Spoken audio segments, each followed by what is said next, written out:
Hare Rama, Hare Rama, Rama Rama, Hare Hare, Hare Krishna, Krishna Krishna, Hare Hare, Hare Rama, Hare Rama, Rama Rama, Hare Hare, Hare Krishna, Krishna Krishna, Hare Hare, Hare Rama, Hare Rama, Rama Rama, Hare Hare, Hare Krishna,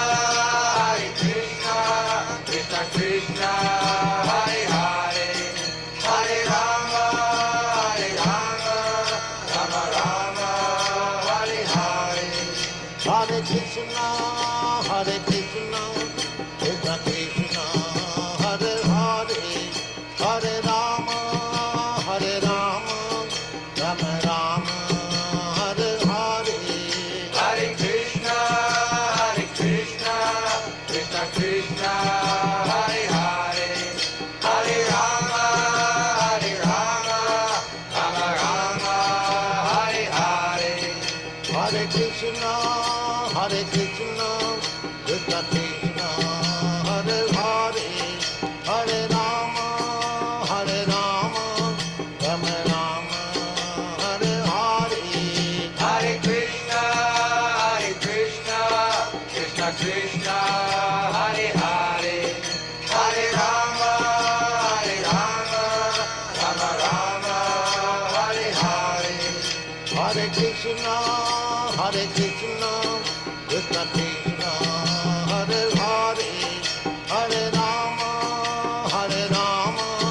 Rama Rama, Hare Hare, Hare Krishna, Krishna Krishna, Hare Hare, Hare Rama,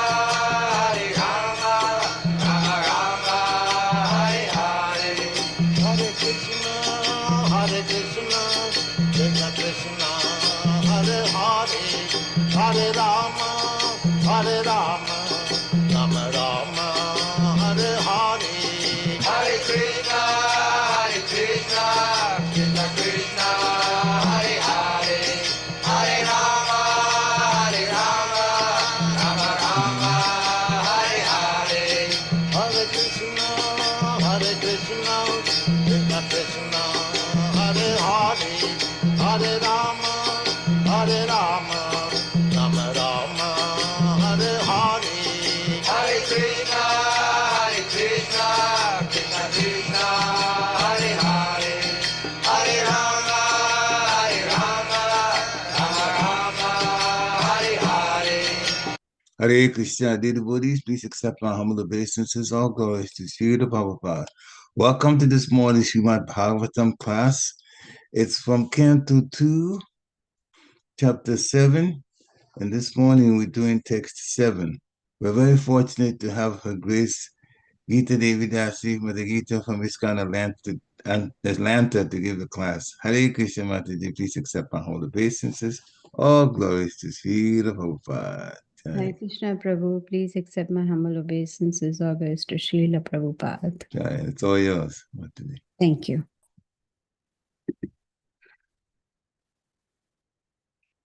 Om Namo Bhagavate Vasudevaya. Om Namo Bhagavate Vasudevaya. Om Namo Bhagavate Vasudevaya.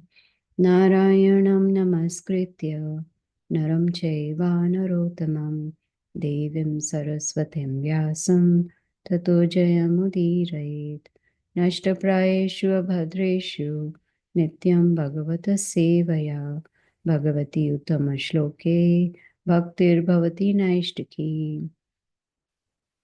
Reading from Srimad Bhagavatam, Canto 2, Chapter 7, Text number 7.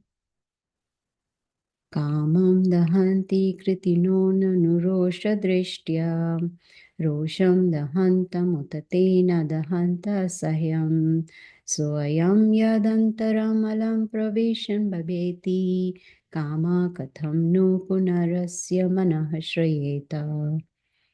Kāmaṁ, lust. Dahanti, chastise. kṛtino, great stalwarts, nanu, but, roṣa-dṛṣṭyā, by wrathful glance, roṣaṁ, wrath, dahantam, being overwhelmed, uta, although, they, na, cannot, dahanti, subjugate, asahyam, intolerable, saha, that, ayam, him, yat, because, antaram, within, alaṁ, however, praviśan, entering, bibheti, is afraid of, kāmaḥ, lust, kathaṁ, how, nu, as a matter of fact, punar, again, asya, his, manaḥ, mind, śrayeta, take shelter of. Translation and purport by Srila Prabhupada. Srila Prabhupada ki jai. Great stalwarts like Lord Shiva can, by their wrathful glances, overcome lust and vanquish him. Yet they cannot be free from the overwhelming effects of their own wrath. Such wrath can never enter into the heart of him, the Lord, who is above all this. So, how can lust take shelter in his mind? Purport. When Lord Shiva was engaged in severely austere meditation, Cupid, the demigod of lust, threw his arrow of sex desire. Lord Shiva, thus being angry at him, glanced at Cupid in great wrath, and at once the body of Cupid was annihilated. Although Lord Shiva was so powerful, he was unable to get free from the effects of such wrath. But in the behavior of Lord Vishnu, there is no incident of such wrath at any time. On the contrary, Bhrigu Muni tested the tolerance of the Lord by purposely kicking his chest, but instead of being angry at Bhrigu Muni, the Lord begged his pardon, saying that Bhrigu Muni's leg might have been badly hurt because his chest is too hard. The Lord has a sign of the foot of Bhrigupad as the mark of tolerance. The Lord, therefore, is never affected by any kind of wrath. So how can there be any place for lust, which is less strong than wrath? When lust or desire is not fulfilled, there is the appearance of wrath. But in the absence of wrath, how can there be any place for lust? The Lord is known as kāmaṁ, or one who can fulfill his desires by himself. He does not require anyone's help to satisfy his desires. The Lord is unlimited, and therefore his desires are also unlimited. All living entities, but the Lord, are limited in every respect. How then can the limited satisfy the desires of the unlimited? The conclusion is that the absolute personality of Godhead has neither lust nor anger. And even if there is sometimes a show of lust and anger by the absolute, it should be considered an absolute benediction. Om Agyanatimirandasya Gyananjana Shalakaya Chakshurunmilitam Yena Tasmai Shri Gurave Namaha. Once again, translation of Srimad Bhagavatam, Canto 2, Chapter 7, Text number 7. Great stalwarts like Lord Shiva can, by their wrathful glances, overcome lust and vanquish him, yet they cannot be free from the overwhelming effects of their own wrath. Such wrath can never enter into the heart of him or the Lord, who is above all this. So how can lust take shelter in his mind? Hare Krishna to all of you. So we are hearing about the greatest devotee, Lord Shiva. The scriptures say, Vaishnavanam yatha Shambhu. Lord Shiva is the topmost Vaishnava. Actually, Shiva means all auspicious one. Even though he may show anger, he is still considered to be the most auspicious one. And anyone who receives the wrath from a pure devotee, there is always some benefit. Even though it may not be apparent immediately, but there is always some benefit. And we've heard that Lord Shiva is the head of the Rudra Sampradaya. Now, these four sampradayas, they are authorized, to show the spiritual path. And stalwart devotees, their purpose is to propagate path of bhakti, to teach bhakti yoga. What does a stalwart mean? I was looking up the meaning. Strong, sturdy, dependable. What? Dependable not just physically, but also morally. You see? And since Lord Shiva is the head of Rudra Sampradaya, it is mentioned that anyone who's in charge of a sampradaya cannot be angry. But Srila Prabhupada mentions in his purport, there's a purpose behind this anger. You see? Now, this verse is a glorification of the Supreme Lord by Lord Brahma, and he's explaining this to his son Narad Muni. And he's telling Narad Muni that Krishna, the Supreme Lord, is never affected by lust or wrath. Never. We living entities, we get affected by lust and wrath, right? Like in the Bhagavad Gita, chapter 3, Krishna tells Arjuna, kāmaṁ krodha rajo guna samudbhava, mahasano mahapapam vidyam enam iha varinam. Arjuna, it is lust only, which is born of contact with the material modes of passion and later transformed into wrath. And that is all devouring sinful enemy of this world. Krishna is making it very, very clear. What is lust? It is a sinful enemy of living entities.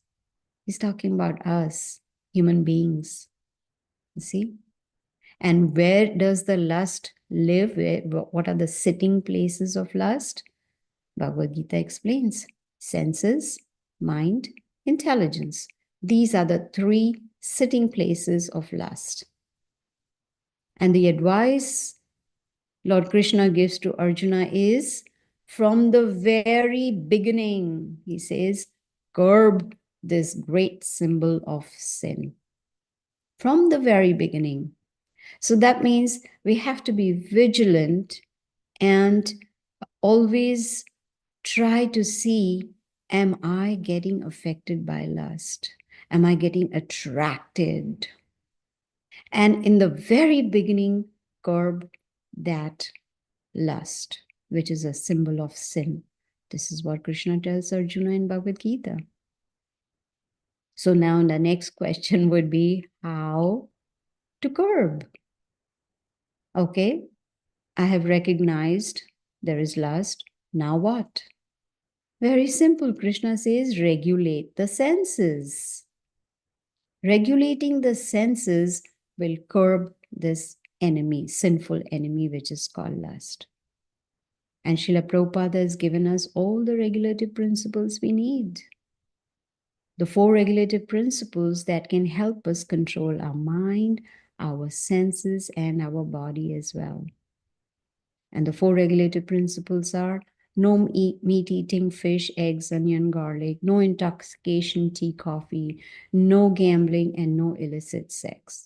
These four regulative principles, they are, you can say, if we can avoid these four, you can call sin, symbol of sin, no meat. If we eat meat, we gamble, illicit sex, all that, intoxication, all that can shake the spiritual pillars of our life.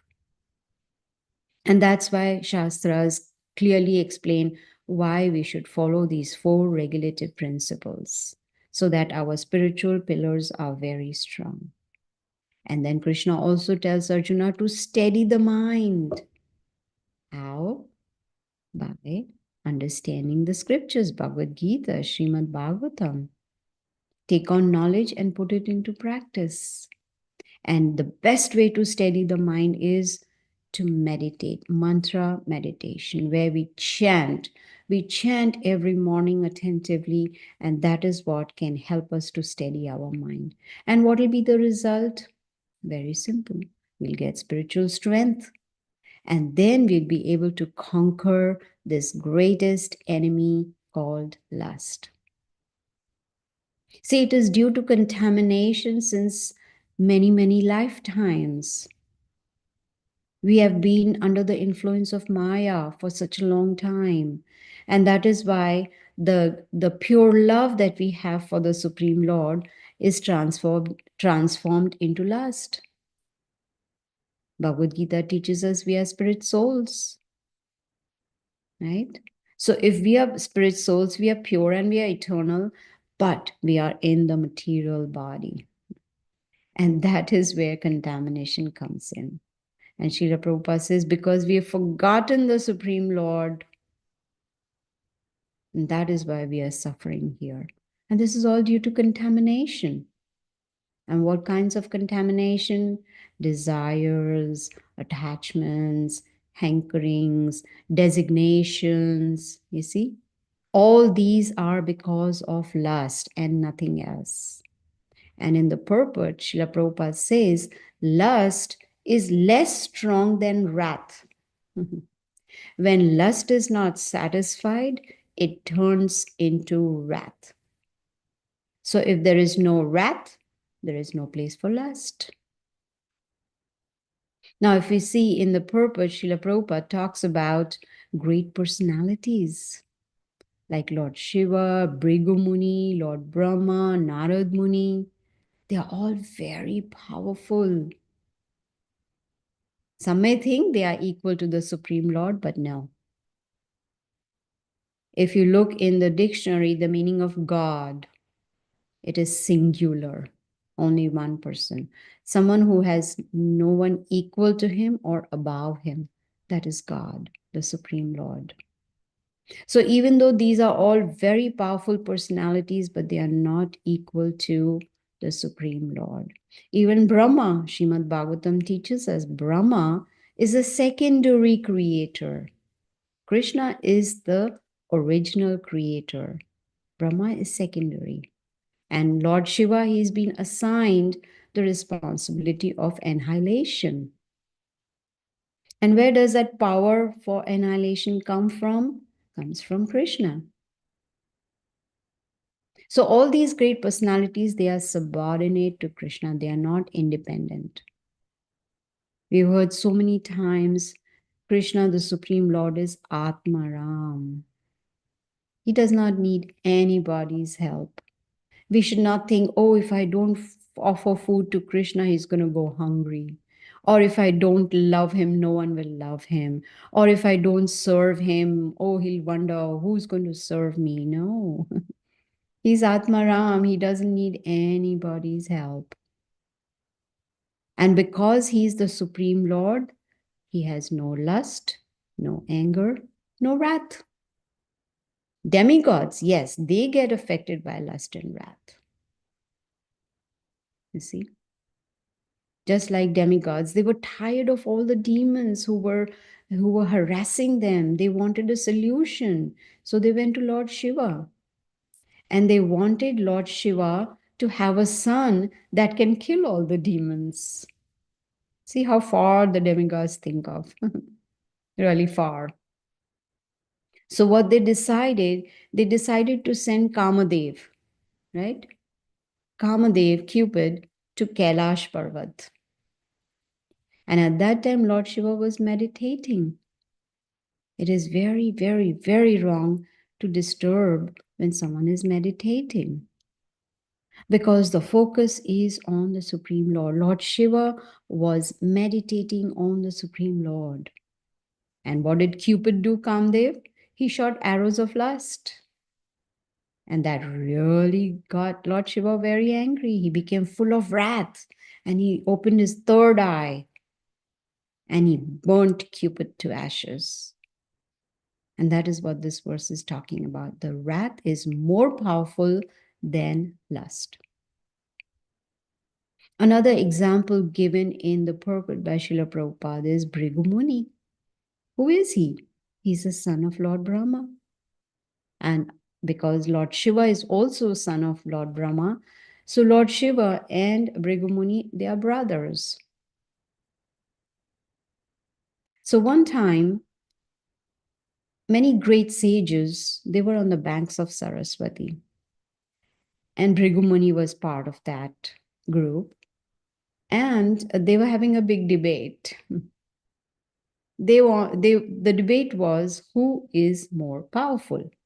Brahma, Vishnu, Mahesh. Who is more powerful? Who is the best? Even kids have, sometimes in school, even in colleges, sometimes adults, they have this debate. Who is more powerful?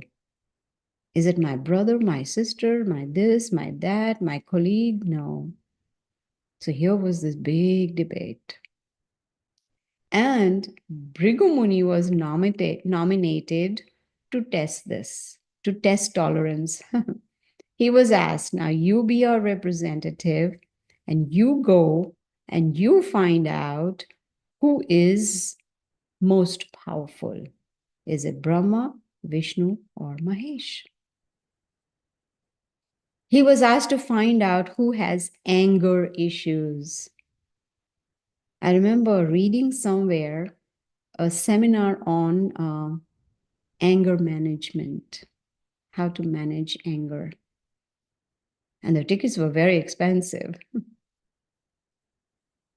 Anger management. I guess we all need anger management at some time or other when our desires are not fulfilled, when our expectations are not met, when, like Krishna tells in the Bhagavad Gita, chapter 2, that when the senses come in contact with sense objects, there is attachment. And when that desire is not fulfilled, anger arises. And that leads to bewilderment of memory, intelligence is lost, and a person falls down. So anger is something that we need to avoid. Every time a person gets angry, there is a chemical reaction in the body. So anger is it's actually a no-no. So here, Bhrigu Muni was asked to find out who has anger issues. So first he went to Brahma, his father. Now it's proper etiquette that when we meet our parents, elders, guru, head of the family or whoever, we offer respects, we offer obeisances. Of course, in Vedic times, they used to offer respects by going flat on the ground, which is called dandavat pranam. Then, of course, gradually it became where, elders' feet were touched as offering obeisances. Now it has reached to the knees, you just touch the knees and, do that. Gradually, it's only namaste, offering obeisances. But here, Brahma, being the father of Bhrigu Muni, he expected his son to offer respects to him. But Bhrigu Muni did not, because he was on a mission. His mission was to find out who has anger issues. You see, Srila Prabhupada tells us humility is very, very important. The first ornament of a devotee is humility. What does that mean? A person is not anxious to get the satisfaction of being honored by others. So here, Brahmaji, he was expecting his son to offer respects, but Bhrigu Muni did not. So Brahmaji got angry, but internally. He did not want to show, but you could tell from his face he was angry. So Bhrigu Muni decided, now, my father, He does not have quality of goodness. He could not control his anger. Then he went to his brother, Lord Shiva. And when he went there, Lord Shiva wanted to hug him. Oh, my brother, come, come, come. Bhrigu Muni said, no way. No way I'm going to give you a hug. And that made Lord Shiva very angry. He wanted to kill his brother with the trident. But Bhrigu Muni escaped from there and he said, nope, he has anger issues too. Then he went to Lord Vishnu in Vaikuntha. And as he went near Lord Vishnu, he kicked him on his chest. Can you imagine kicking the Lord on the chest, knowing that this is the Supreme Lord? What did Lord Vishnu do? He immediately apologized to Bhrigu Muni and said, I am so sorry. My chest is so hard. Your feet are so soft. You probably have got hurt, and I'm very, very sorry that I was not able to greet you nicely. Supreme Lord was not affected by, anger, had no lust issues, no wrath issues, none at all. See? Srila Prabhupada says, the Supreme Lord is never affected by wrath or lust. And if there's no lust, there's going to be no wrath. Of course, Krishna exhibits wrath as part of his pastime, but not because he's angry, but there is a reason behind that pastime. And when he is exhibiting wrath, he's not experiencing wrath. Very important to understand. When he shows wrath, he's actually giving benediction. Let's take example of Putana. Putana had come to kill Krishna when he was a baby. But because she came with that intention of serving the Lord by nursing him, he gave her the position of his mother. But at the same time, he showed his wrath by killing her. We've heard about this pastime in Srimad Bhagavatam, Canto 10, right? Lord Nrsimhadev, he also showed wrath. To do what? To protect his devotee, pure devotee, Prahlad Maharaj. So we see many examples where the Lord shows wrath, but it is actually a benediction. Just like Lord Nrsimhadev, he came to protect Prahlad, but then at the same time, he liberated Hiranyakashipu. So the wrath that he showed to Hiranyakashipu was actually a benediction for him. Excuse me, just like Putana. It appeared to be a wrath, but she got the position of being a mother of the Supreme Lord. What a high position. So basically, Krishna, the Supreme Lord, is Atmaram. He is self-satisfied. He needs nothing. In the Bhagavad Gita, chapter 17, Krishna talks about austerity of the mind. And the first thing he says is self-satisfaction. Very important. So we need to contemplate on our own selves and see, am I satisfied? Or am I hankering for this and that and that and that, and I'm running around trying to get this and that and that? Self-satisfied means happy with whatever we have, happy in whatever situation we are in. There is no envy. Oh, my neighbor is better than me, has more than I do. No, there is satisfaction. And that will be possible when one is following regulative principles. When one is following the process of Krishna consciousness, process of bhakti yoga. doing mantra meditation every day, chanting Hare Krishna, Krishna Krishna, Hare Hare, Hare Ram, Ram Ram, Hare Hare. So when we follow this process of bhakti yoga, automatically there's going to be purification. And when the heart is purified, all the unwanted things are out of the heart, then there's going to be satisfaction. Excuse me.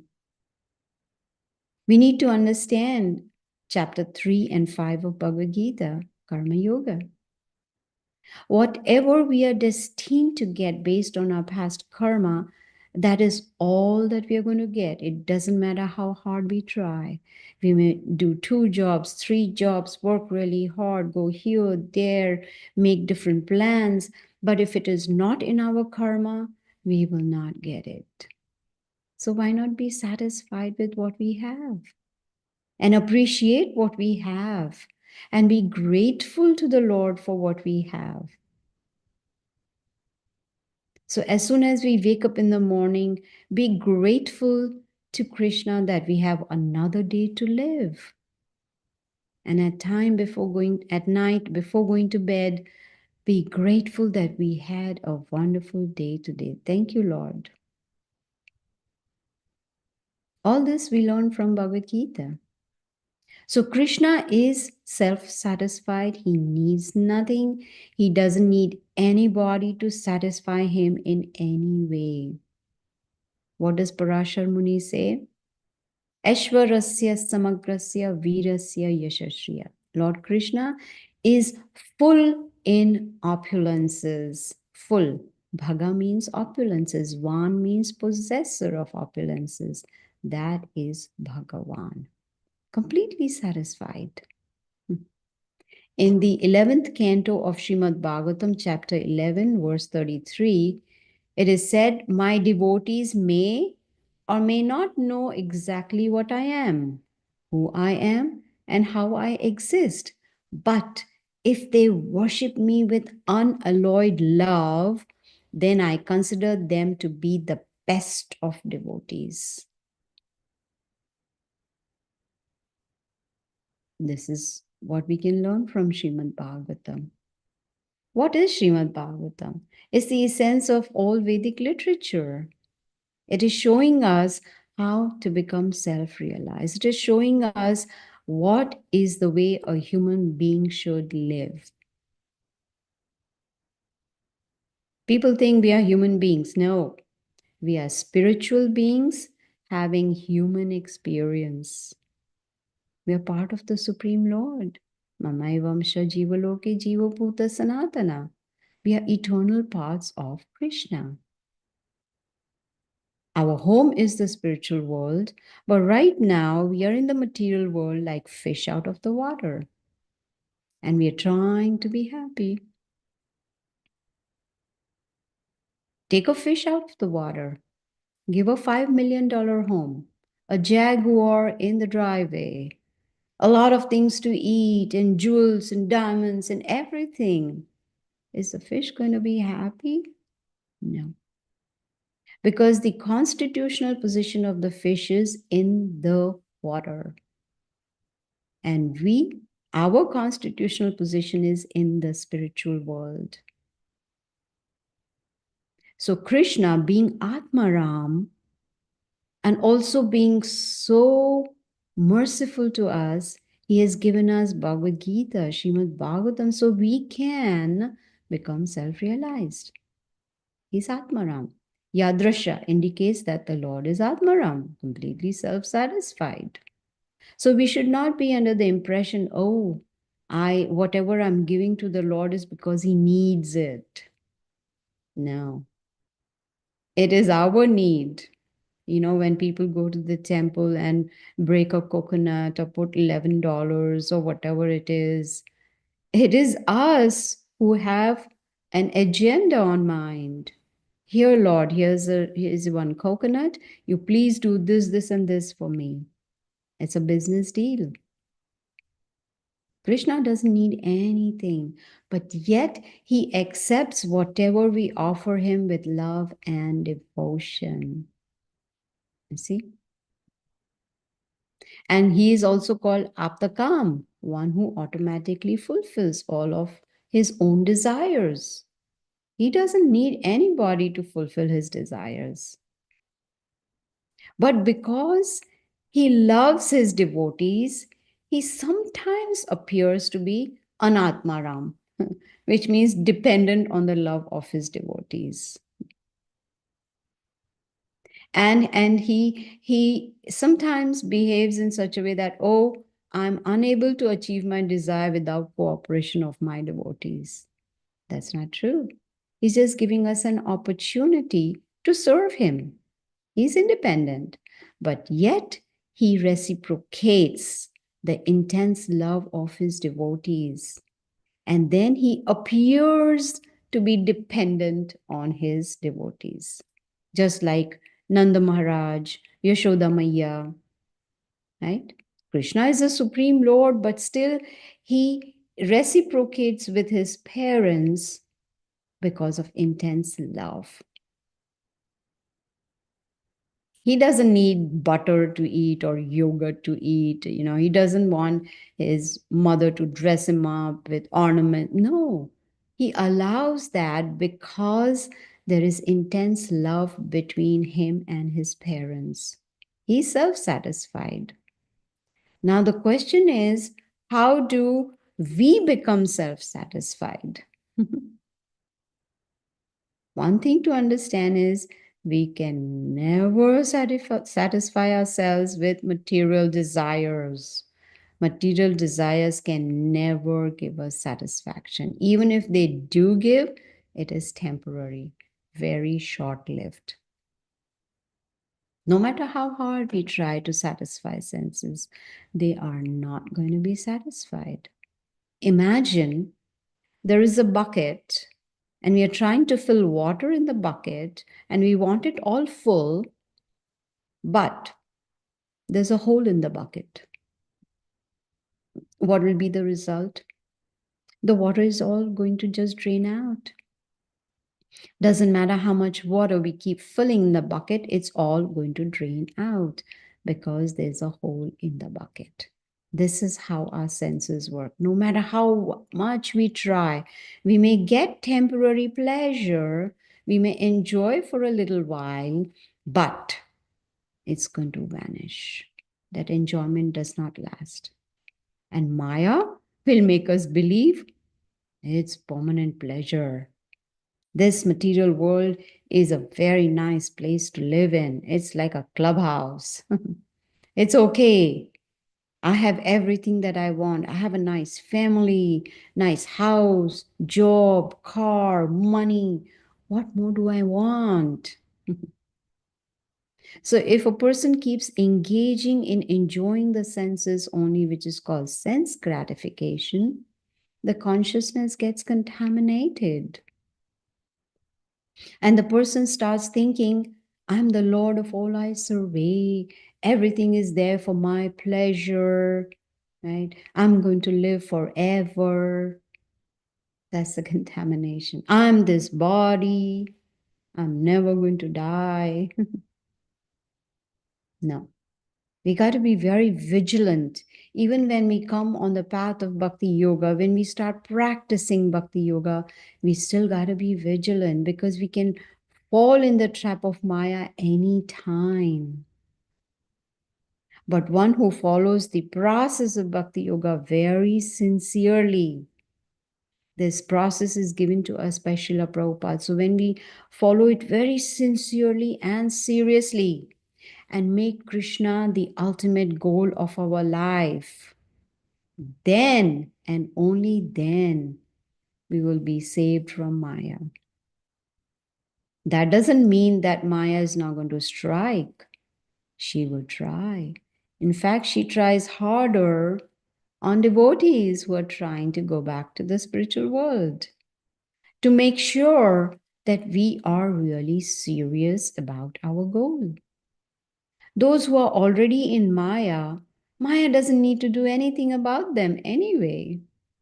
They are already in her trap. But she is more concerned about those who are trying to become Krishna conscious, because she wants to make sure that we are qualified to go back to the spiritual world. Just like when we enter a country, we have to meet the qualifications, whatever is required, whether it's the paperwork, visa, passport, whatever is necessary. We have to fulfill all of that. So also, to go to Vaikuntha planets, we need to qualify ourselves. And the qualification is, you can say, it is possible to be qualified when we follow everything %, which means chanting attentively every day, minimum 16 rounds, following the 4 regulative principles very, very strictly. There is more to that. Reading Srila Prabhupada's books scrutinizingly. Associating with devotees, because association of devotees is very powerful. So powerful. It inspires us to do better in bhakti. It actually gives us motivation to become more serious on this path of bhakti. And of course, doing seva, service. Serving in the temple, serving the devotees, serving the spiritual master, serving the Lord. This is how we'll be able to remove all the unwanted things from the heart. And as today's verse says, lust and wrath, that's all. Lust is also one of the anartha, which is in the heart. And what does Rupa Goswami say? Adaushraddha, tata sadhu sanga, tata bhajana kriya. Then there's going to be anartha nivritti. So first we have Shraddha, basic faith. There is God. I am not God. There is God. His name is Krishna, according to the scriptures. And there's a process of purifying oneself. So when we have that Shraddha, then we do sadhu sanga, we associate with devotees and we learn from them. And do bhajana kriya, which means follow the process of bhakti yoga. Chanting, reading, associating, serving. Then there's going to be anartha nivritti. Anarthas will be removed from the heart. See, we are very, very, very fortunate that we are hearing Srimad Bhagavatam today. It's not by chance. It's because we have done a lot of piety in this life, previous life, many previous lives, that we've got this opportunity to hear Srimad Bhagavatam. We are very fortunate that we were exposed to Bhagavad Gita and Srimad Bhagavatam by Srila Prabhupada. Right? So now that we have got this fortune or a treasure house, we should take full advantage of it. Like Prabhupada says, finish your business in this life and go back to the spiritual world. Now that we have this opportunity. We don't know if in the next life we will be a human being. Say, supposing we do get a human birth. There is no guarantee that someone will give us this knowledge of Bhagavad Gita and Bhagavatam. So let's think, suppose that, okay, someone does approach us with this knowledge. There's no guarantee we'll take it up seriously. There's no guarantee we will finish our business and go back to the spiritual world. So now, like they say, whatever you want to do tomorrow, you do it today. What you want to do today, you do it now. Kal kare so aaj kar, aaj kare so ab. Do it now. Now is the only time. It's the only time.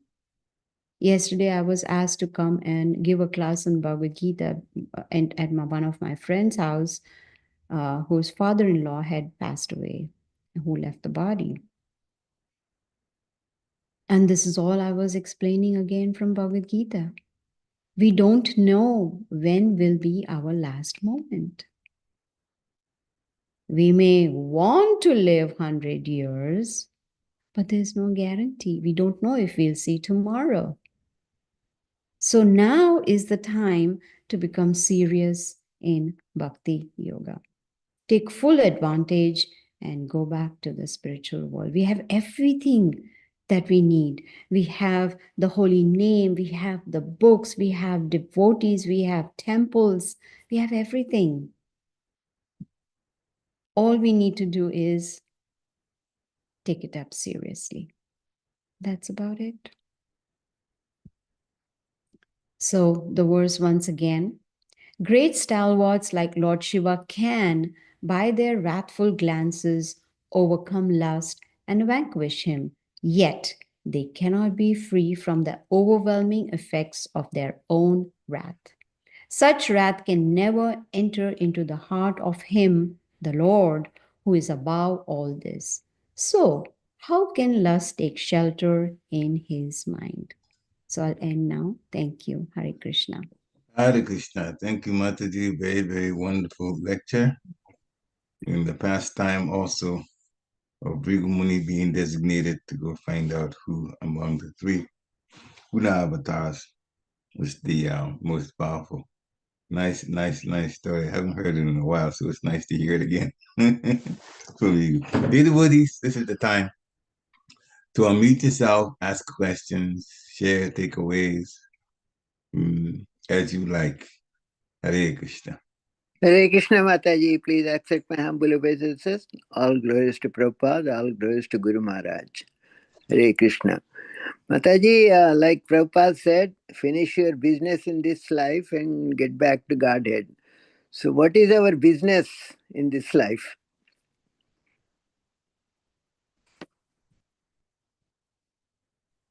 Mother, you're on mute.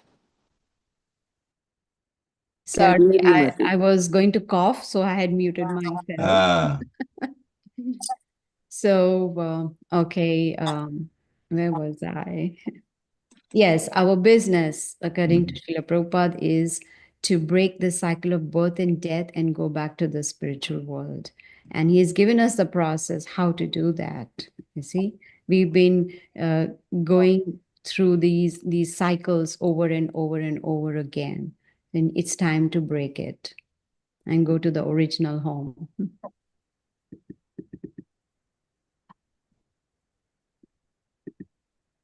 And the process is just to keep chanting and follow the regulative principles, right, Mataji? Yes. Prabhupada says if we chant attentively minimum 16 rounds every day and follow 4 regulative principles very strictly, we can go back to Godhead.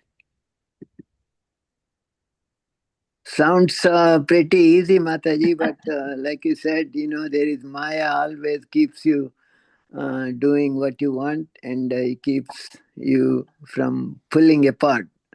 So that's, I know it sounds easy. Oh, that chant and follow the regulative principles. But sometimes I feel it's not that easy. Srila Prabhupada says it's easy for those who are very simple and it's complicated for those who are complicated. And Krishna says that, ye yatama prapadyante. So as we, make progress and surrender to him, he helps us.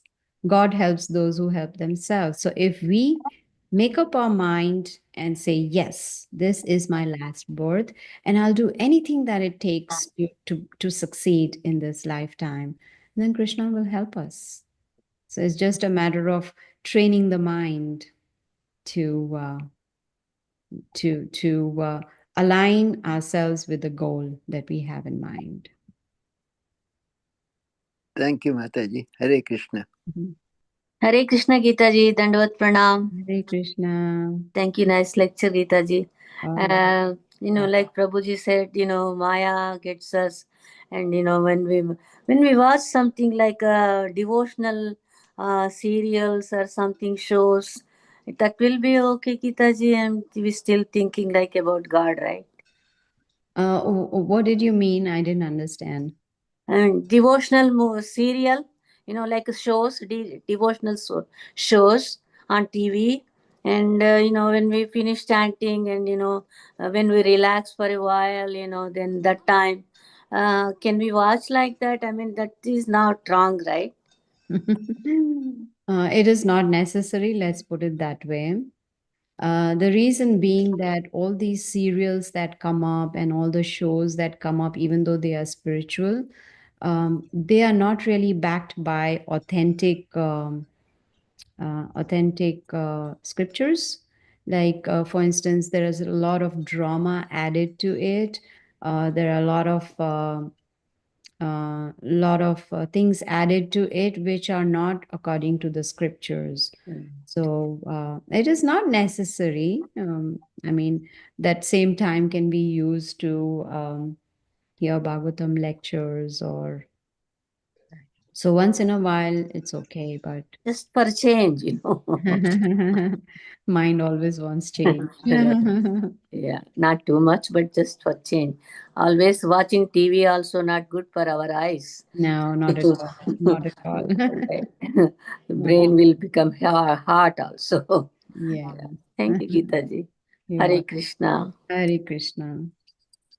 Hare Krishna. Thank you very much. Any other questions? Hare Krishna, Mother Gita. Please accept my humble obeisances, August Prabhupada. Please accept my best to Jai. Very nice class, Mother Gita. Very, I mean, really a lot of food for thought packed in this lecture. A lot of food for thought. Thank you so much. And thank you for the wonderful pastimes. That was also very, I mean, I was listening to the class while driving back from the temple, and I could just laugh, just certain parts of the pastimes were so funny. It's like, you're like, whoa, like Krishna's so amazing.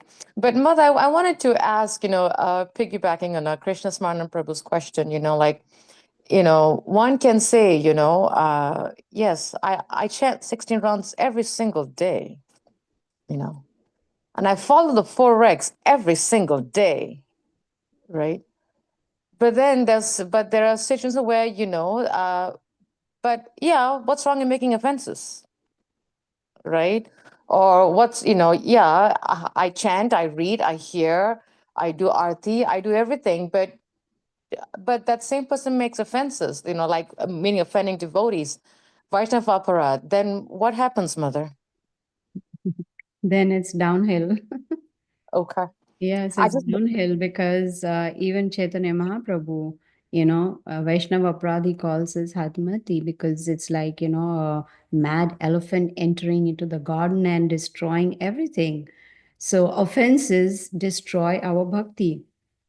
So so it's not just enough to excuse me, it's not just enough to chant and follow 4 regulative principles. That's not sufficient. I have to chant attentively, at the same time making sure we do not commit those offenses. Because if it's Chaitanya Mahaprabhu says it's like, elephant taking a shower and then coming and rolling in the mud again. So that doesn't really help. So chanting, offending, it's going to be downhill. thank you, Mother, for Yes, clarifying and that. Vaishnava Aparad is, oh no. It's you can call it's a killer. It can kill it can smash our bhakti to You pieces. know, Mother, I think I like how you termed it, the killer. What struck my mind when you said that, how they say heart disease is the number 1 killer materially, but Vaishnava Aparad as the number 1 killer spiritually. Exactly. Very nice comparison. Yes. Thank you, Mother. Thank you. And the heart attack comes all of a sudden, boom. Yeah. Oh, you have a heart attack. Let's go to ER, right? So same thing happens with spiritual life also. Oh, boom, my spiritual life is gone. It was all of a sudden. Nope, it wasn't all of a sudden. It's because offending, and now it's time to crash. Yeah. Yeah. Very powerful point, Mother. Thank you so much. Thank you. All glories to Prabhupada. Dear Krishna Prabhu, please unmute yourself. Hare Krishna. Hare Krishna Mataji, please accept my humble obeisances. All glory to Srila Prabhupada. Glories to Prabhupada. Thank you for, again, very wonderful class. All glories to Prabhupada. And nice pastimes and stressing about the point of self-satisfaction. Wonderful. Mataji, the question I have is on the name of being Atmaram or self-satisfaction, how can one avoid being lazy? And at the same time, on the name of serving, do not become too much passionate. How to keep that balance, Mother? Yes, that is what Krishna explained to Arjuna on the battlefield also.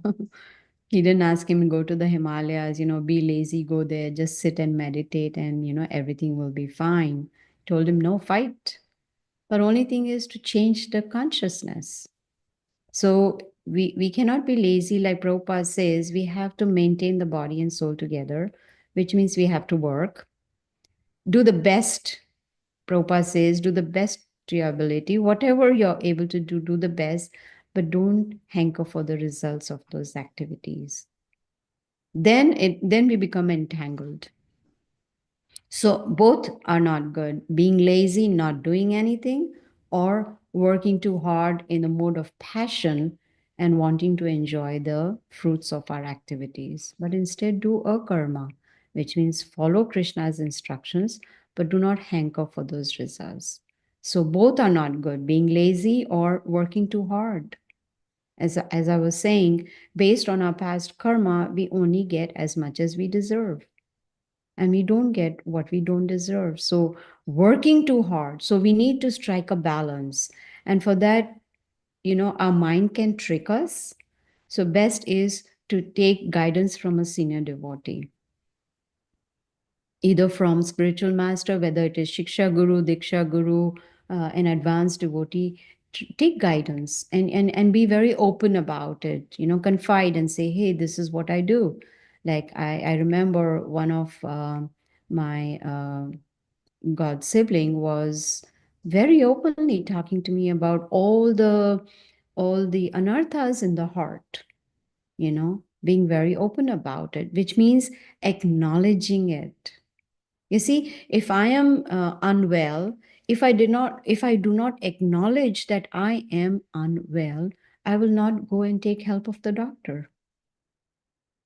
So first of all, we need to, if we are unable to figure out ourselves, we take guidance from advanced devotees and then strike a balance. I hope that helps, Prabhu. Yes, ma'am. Thank you so much. Yeah, my Guru Maharaj also says you might work for 16 hours and earn double the amount of salary you're earning, but you will be able to enjoy only whatever is destined. Thank you. Hare Krishna. Exactly. Prabhupada says you can only eat 2 chapatis. You can't eat 10 or 20 just because you worked harder and earned more. Yeah, interesting and realization, make that point about we can only do but so much. It doesn't matter how much we earn. We may be happy that we have all of that, but we can do only so much. And the body will also quit at some point. So we have to actually prepare spiritually, not materially. Thank you very much for a wonderful, wonderful discussion. Any final questions from the devotees? If not, then we'd like to thank you very much and thank you, Mother Gita, for a wonderful class, a thought-provoking class, as she will say so much. So, beginning of the week, devotees have a nice, wonderful, Krishna-conscious week. Vanchakalpatarubhishya kripa sundhivya patitanam pavanebhyo vaishnavibhyo namo namaha. Srila Hare Prabhupada. Krishna. Yeah. Just a Krishna, reminder, I will not be giving classes till I come back from Vrindavan. So, Yes, Mother. From next week on? yes. For 2 weeks, I think 2 or 3 weeks, something. I have the dates. Mataji gave me the dates. Okay. So you're her backup. you're her backup. Okay, I I understand. always go I to know. him, That's mother. why I'm asking. Okay, Right. thank you. Thank you. Thank What is you. that? Shri Hare Prabhupada Krishna. Have a safe trip, ki. Mother Gita. Thank you. Thank you. Jai. Hare Krishna. Hare Krishna, Hare Mataji. Krishna. Hare Krishna, Mataji. Hare Krishna. Hare Krishna, Mataji. Yeah.